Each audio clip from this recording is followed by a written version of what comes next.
तो हेलो बच्चों, आ जाइए जल्दी से क्लास 10th के बच्चों। सीबीएसई बोर्ड का हम ये प्रीवियस ईयर क्वेश्चन करने जा रहे हैं मैथ्स का 2024 का। ठीक है, सेक्शन ए इसमें कवर करेंगे एमसीक्यूज़। अभी मेरे पास 7 एमसीक्यूज़ हैं। ठीक है, तो पहले वीडियो में मैं 7 एमसीक्यूज़ कवर करूँगा। ठीक है, एक एक करके प्रीवियस बोर्ड का मैं सारे पेपर सॉल्व कराऊँगा आपको। ठीक है, तो सारे बच्चे अपना ध्यान से देखें। जिनका कोई बात नहीं, अभी तक जिसने नहीं पढ़ा है, नहीं इतना रिवीजन हो पाया है, तो कोई बात नहीं, मैं उनके साथ खड़ा हूँ। मैं आपको गारंटी दिलाता हूँ कि बोर्ड में आपने अगर अभी तक कुछ भी नहीं पढ़ा है, वैसे तो हर बच्चे ने कुछ ना कुछ पढ़ा ही होगा, बट लेकिन थोड़ा सा आप साथ दोगे तो आपको मैं एक एक क्वेश्चन ऐसे करा दूंगा कि आप वहाँ पर कैपेबल हो जाओगे क्वेश्चन करने के। ठीक है, तो रेडी रहना और बिल्कुल लगाम पकड़ के बैठना। ठीक, छोड़ना नहीं है इस बार, जब तक तोड़ेंगे नहीं, जब तक फोड़ेंगे नहीं। तो रेडी हो जाओ मेरे साथ। ठीक है, सेक्शन ए। तो पहला क्वेश्चन देखो क्या कह रहे हैं। If the sum of the zeros of the polynomial, polynomial आपको दे रखा है इज़ √2। मतलब क्या कह रहा है, इसका सम, इस पॉलिनोमियल का सम जो है वो √2 दे रखा है। ठीक है, देन द वैल्यू ऑफ के। ठीक है, तो ये थोड़ा इजी हो जाते हैं। ठीक है, देखते हैं एमसीक्यू में 1 मार्क में आपको ऐसा क्वेश्चन पूछ सकता है। ठीक है, तो सॉल्व करेंगे 1 बाई 1। सबसे पहले पॉलिनोमियल क्या है, 2x² माइनस √2 के √2 x + 1। ठीक, इसको हम लोग जनरल फॉर्म से कंपेयर करेंगे, ax² + bx + c। ठीक, इतना तो आपको पता ही होगा। तो a की वैल्यू कंपेयर करने पे क्या आई, 2, और b की वैल्यू देखो, x को छोड़ के जो कोफिशिएंट है वो b की वैल्यू हो गई पूरी। तो b की वैल्यू आई माइनस के √2, then c = 1। a b c आपके पास 3 वैल्यू आ गई हैं। ठीक, अब सम ऑफ जीरोस क्या होता है, सम ऑफ जीरोस होता है दो जीरोस हैं। ठीक है, जनरल फॉर्म की इक्वेशन के 2 जीरोस होते हैं, एक अल्फ़ा एक बीटा। ठीक, अब इन दोनों का सम पूछ रहा है, तो अल्फ़ा प्लस बीटा होता है -b/a। ठीक है, तो alpha plus beta -b/a। b की वैल्यू देखो, माइनस पहले से लगा है तो माइनस लगा दो, b की वैल्यू -k√2। ठीक है, अपॉन a की वैल्यू 2। अब देखो इसको सॉल्व करेंगे, माइनस माइनस हो गया प्लस, तो k√2/2। ठीक है बच्चों, तो √2 से ये कैंसिल हो जाएगा, अपॉन √2। तो सम कितना आया, और अल्फ़ा प्लस बीटा उसने √2 दे रखा था हम लोगों को, तो यहाँ √2 वैल्यू पुट कर देंगे। ठीक, तो √2 और ये √2 क्रॉस मल्टीप्लाई से यहाँ जाएगा, तो k की वैल्यू 2, क्योंकि √2 × √2 2 होता है। ठीक है, तो फिर इसका कौन सा ऑप्शन हो जाएगा, B option is the right answer. ठीक है बच्चों, कोई जैसे भी दिक्कत हो आप बिल्कुल कमेंट में बता सकते हैं। ठीक है, अभी हम इस सीरीज़ की स्टार्टिंग करने जा रहे हैं, तो थोड़ा सा ऊपर नीचे अप डाउन होगा, उसको आप मैनेज कर लेना। ठीक है, क्वेश्चन नंबर 1 हम लोगों का हो गया है। ठीक है, क्या था, सम दे रखा था। ठीक, सम कितना दे रखा था, √2। सम की जगह सम रख दो और -b/, ये होता है a b c की वैल्यू आपको निकालना बता दी, k की वैल्यू 2। क्वेश्चन नंबर 2 पर आ जाओ। इसने कहा if the probability of a player winning a game, probability of winning की दे रखी है, W से डिनोट कर देते हैं हम, 0.79। Then the probability of his losing the same game, probability of losing पूछा है। अच्छा एक बात बताओ, जब probability of winning plus probability of losing, total probability 1 होती है। कोई भी गेम को जीतने और हारने की प्रोबेबिलिटी 1, जैसे हम लोग पढ़ते थे probability of event plus probability of not event, वो भी 1 होता है। ठीक, टोटल प्रोबेबिलिटी 1 होती है, और प्रोबेबिलिटी हमेशा 0 से 1 के बीच में लाई करेगी। 0 और 1 हो सकती है, 0 से पहले प्रोबेबिलिटी नहीं होगी, 1 के बाद नहीं होगी। 0 1 के बीच में हमेशा प्रोबेबिलिटी लाई करती है। ठीक है, अब देखिए प्रोबेबिलिटी ऑफ विनिंग आपको दे रखी 0.79, प्रोबेबिलिटी ऑफ लूजिंग हमें नहीं पता है, =1। तो प्रोबेबिलिटी ऑफ लूजिंग क्या हो जाएगा, 1, 0.79 वहाँ ले जाओगे, ये वहाँ उठ के जाएगा तो प्लस है, वहाँ जाके माइनस हो जाएगा। ठीक है, अब कुछ बच्चों को यहाँ पर दिक्कत होती है कैसे माइनस करना है, तो देखो हम बताते हैं। 1 को लिख सकते हैं 1.00, और इसको लिख सकते हैं 0.79। पॉइंट के नीचे पॉइंट लगा दो बस, और कुछ नहीं करना। 10 में से 9 गया 1, कैरी 1 ले लिया। ठीक, 10 में से 9 गया 1, यहाँ बचा 9, 9 में से 7 गया 2।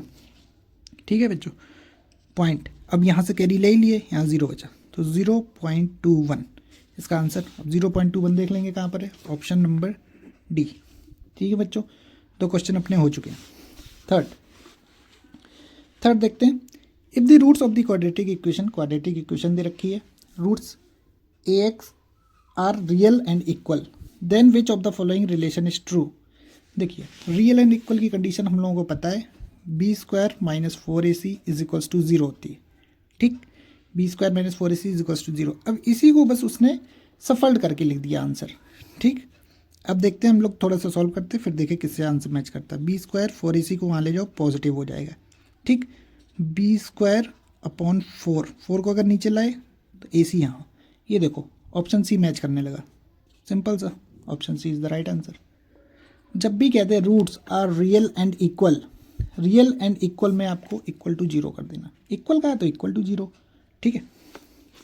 नेक्स्ट और नॉलेज इसकी दे सकते हैं हम, देखिए रियल एंड इक्वल में ये है, जब नो रियल रूट्स होगा तो फिर आपको होगा B square minus 4ac is less than 0, ये होगा नो रियल रूट्स, ठीक। और तीसरी कंडीशन है B square minus 4ac is greater than 0, two distinct real roots. ये 3 कंडीशन पर, 1 2 और एक ये 3 कंडीशन पर क्वेश्चन खेलेगा और कुछ नहीं करेगा, ठीक है बच्चों। नेक्स्ट देखते हैं question number 4, in an AP first term. देखो एक कोई एपी है, उसकी फर्स्ट टर्म दे रखी है, तो उसको हम लोग पेज को थोड़ा टर्न कर लेते हैं, फिर देखते क्वेश्चन क्या कह रहा है। एक एपी में फर्स्ट टर्म दे रखा है a इज इक्वल्स टू 7, ठीक है बच्चों, एंड nth टर्म 84 और SN दे रखा है 2093 अपॉन 2, ये दे रखा है, ठीक।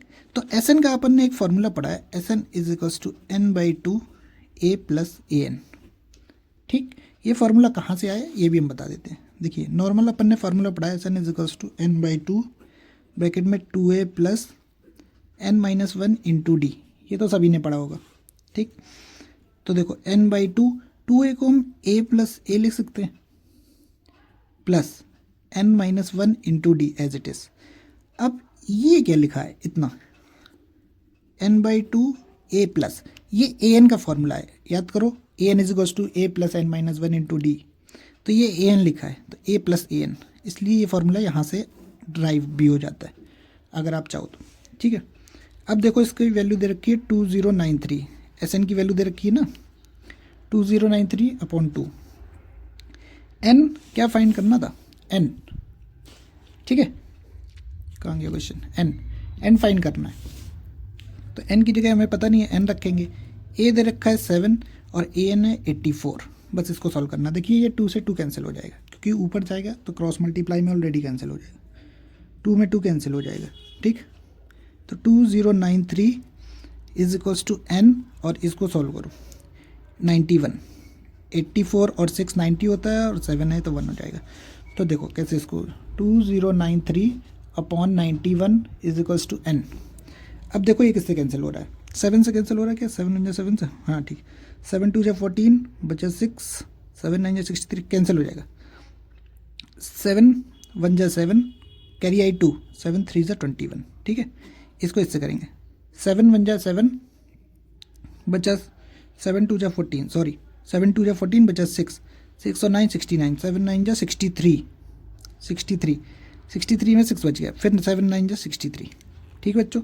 13 1 13, 13 2 26, 3 बचा, 13 3 39, तो n की वैल्यू कितनी आ गई, n इज इक्वल्स टू 23 अपना आंसर, ठीक है। अब इस पर चेक कर लेंगे 23 कहाँ पर है, 23 option number C is the right answer, ठीक है। ऐसे आराम से सॉल्व करते आना है और कुछ नहीं है इस पर, ठीक है। तो मैं मानता हूँ 2024 का पेपर थोड़ा सा टफ था 2023-22 के अकॉर्डिंग, ठीक है। ऐसे ही अब क्वेश्चन नंबर 5 देखते हैं। क्वेश्चन नंबर 5 क्या कह रहा है, if 2 positive integer p and q can be expressed as this, ऐसे दे रखा है, एंड q दे रखा है दिस, ठीक है। Where are the prime number, LCM निकालना आपको, ठीक है। एलसीएम निकालना तो आता ही होगा, नहीं आता है तो कोई बात नहीं, डरने की जरूरत नहीं है। अभी हम बताते हैं एलसीएम कैसे निकाल लेते हैं। देखिए एलसीएम p दे रखा है 18a² b⁴ और आपको q दे रखा है 20a³ b², ठीक है। अब हमें एलसीएम चाहिए, एलसीएम ऑफ पी क्यू। ठीक, पी ये क्या लिखा है, इसको 3 × 3 9 × 2 लिख सकते हैं 18 को, और a स्क्वायर बी की पावर 4। क्यू को क्या लिख सकते हैं, 2 × 2 × 5, 5 2 10, 10 2 20, ए क्यूब बी स्क्वायर। ठीक है बच्चों, अब देखो यहाँ पर क्या है, 3 की हाईएस्ट पावर कितनी है, 2। यहाँ पर 3 की पावर है ही नहीं, तो 3 की पावर 2 लिख लेंगे। यहाँ पर 2 की पावर 1 है, यहाँ 2 की पावर 2 है, तो 2 की पावर 2 हाईएस्ट आ जाएगा। जितना हाईएस्ट है आपको वो लिखना है। ठीक, अगर ऐसे नहीं समझ आ रहा आपको, ऐसे नहीं समझ आ रहा, तो 18 और 20 का एलसीएम ऐसे निकाल लेते हैं। 2 9 × 18, 2 10 × 20, फिर 2 से 9 ये 5, फिर 3 3 × 9, 3 5 ज़ा, फिर 3 से 3 1 ज़ा 3, 3 5 ज़ा 10, 3 5 ज़ा 10 नहीं, 3 1 ज़ा 3, 5 से कर देंगे 1 और 1 आ जाएगा।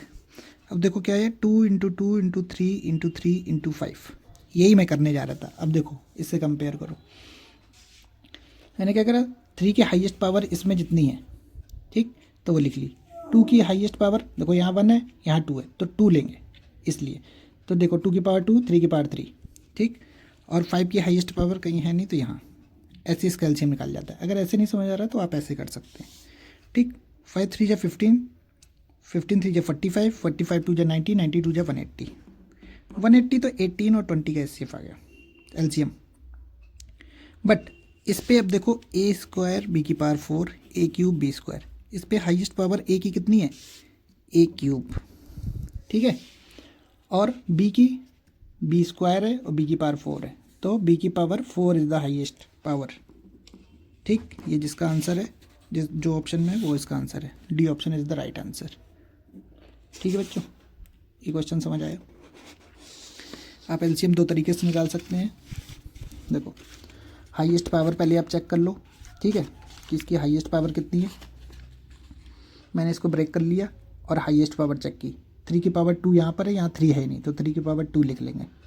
ठीक, फिर 2 की पावर चेक करेंगे, 2 की पावर 1 है, यहाँ 2 की पावर 2 है हाईएस्ट, 2 की पावर 2 लिख लेंगे। ठीक है, और 5 है नहीं, तो 5 को एज इट इज़ लिख लेंगे एक बार। इस पर हाईएस्ट ए की 3, ए की 2, तो ए की 3 पकड़ेंगे, ए की 3 पकड़ ली। ऐसे बी की 2 और बी की 4, तो बी की 4 पावर, बस उसका आंसर। ठीक, क्वेश्चन नंबर 6 देखेंगे। AD is the median of triangle ABC। एक ट्राइंगल ले लेंगे हम लोग, ABC। AD एक मीडियन है, मीडियन यही होगा। ठीक, और तीनों के हमें कोऑर्डिनेट्स दे रखे हैं। ए के दे रखे हैं 5, -6, 5, -6, बी के दे रखे हैं 6, 4, एंड देन सी के दे रखे हैं 0, 0। तो हमें डी के पहले कोऑर्डिनेट्स निकालने, फिर लेंथ AD कैसे निकालेंगे, सेक्शन फार्मूला से, डिस्टेंस फार्मूला से इसकी डिस्टेंस आ जाएगी।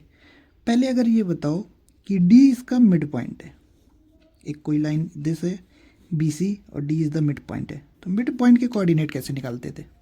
अगर इसको हमने x1 y1 ले लिया, इसको x2 y2 ले लिया, तो मिड पॉइंट की कंडीशन थी, x is equals to x1 + x2/2। ठीक, x1 ये, x2 ये, तो 6 + 0/2 दैट इज 6/2, 3, तो x का कोऑर्डिनेट आ गया 3। ऐसे ही y का निकाल लेंगे, y is equals to y1 + y2/2। y1 है 4, y2 है 0/2, 4/2 दैट इज 2, 3, 2 इसका आ गया। अब द डिस्टेंस ऑफ AD निकाल दी, डिस्टेंस AD, तो अंडर रूट डिस्टेंस कैसे निकालते हैं, x2 - x1 का whole square plus y2 - y1 का होल स्क्वायर। ठीक, अब आप किसी को भी x1 y1 x2 y2 ले सकते हैं, कोई दिक्कत नहीं, हम डिस्टेंस AD की बात कर रहे हैं। अगर इसको हमने x1 y1 ले लिया, इसको x2 y2 ले लिया, ठीक, तो देखिए कैसे सॉल्व करते हैं। x2 क्या है 3 minus x1 5 whole square plus y2 कितना है 2 माइनस y1 है 6, मैंने ब्रैकेट इसलिए लगाया कि 2 माइनस है, होल स्क्वायर।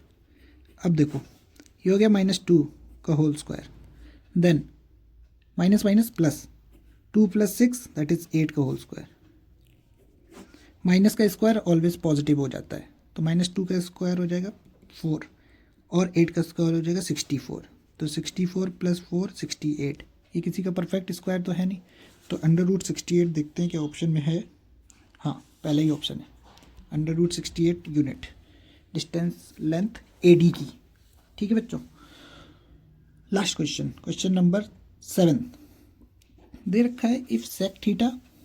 पहले क्वेश्चन पढ़ते हैं। If sec theta - tan theta is equals to m, then the value of sec theta + tan theta.